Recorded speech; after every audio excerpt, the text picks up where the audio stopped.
పూర్తి చేసిన పాలమూరు రంగారెడ్డి ఎత్తిపోతల పథకానికి యుద్ధ ప్రాతిపదికన కాలువలు తవ్వండి, ఏడాదిలోగా ఆ కాలువల్లో నీళ్లు పారించాలని చెప్పి మీ చిత్తశుద్ధిని నిరూపించుకోవాలని చెప్పి నేను కోరుతా ఉన్నా. రేవంత్ రెడ్డి గారి భాష కూడా ఒక రకంగా తనను తాను తక్కువ చేసుకుంటున్నాడు. ఎందుకంటే పేగులు మెడలు వేసుకొని తిరుగుతానని అంటున్నాడు.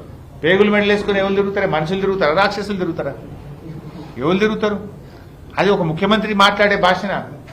రాజ్యాంగబద్ధమైన పదవిలో ఉండేటువంటి వ్యక్తి మాట్లాడేటువంటి భాషన ఇది?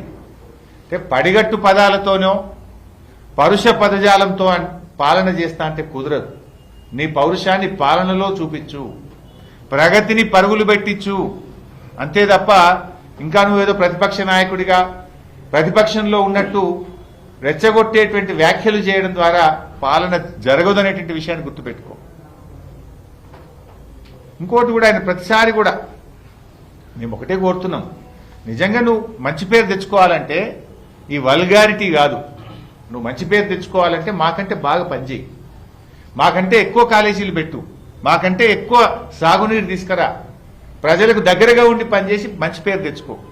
కానీ చిల్లర మల్లర భాష మాట్లాడి ఆ పదవి యొక్క గౌరవాన్ని తగ్గించని చెప్పి ఆయన కోరుతా ఉన్నా. ప్రతిసారి నా హైట్ గురించి కూడా మాట్లాడుతుంటాడు, నా ఎత్తు గురించి ఆయన మాట్లాడుతూ ఉంటాడు. ఇప్పుడు నేను ఆయన హైట్ గురించి మాట్లాడితే మర్యాద ఉంటుందా? నాకు మాట్లాడరాకనే ఏంది? నాకు కూడా మాట్లాడొచ్చు, కానీ ఏంటంటే నాకు కొన్ని విలువలు ఉన్నాయి.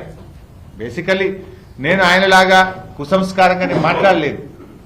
మాట్లాడాలంటే మాట్లాడలేక కాదు, రాజకీయాలంటే కొంత గౌరవము.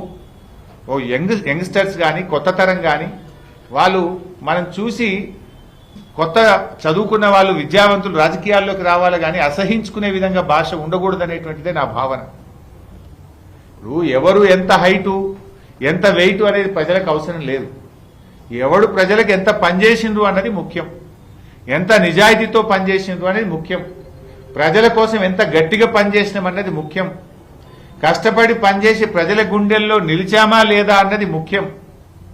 అంతే తప్ప నీ హైట్ ఎంత నా హైట్ ఎంత అని మాట్లాడుకోవడం కోసం కాదు రాజకీయాలు. ఎవరు ప్రజలకు ఎంత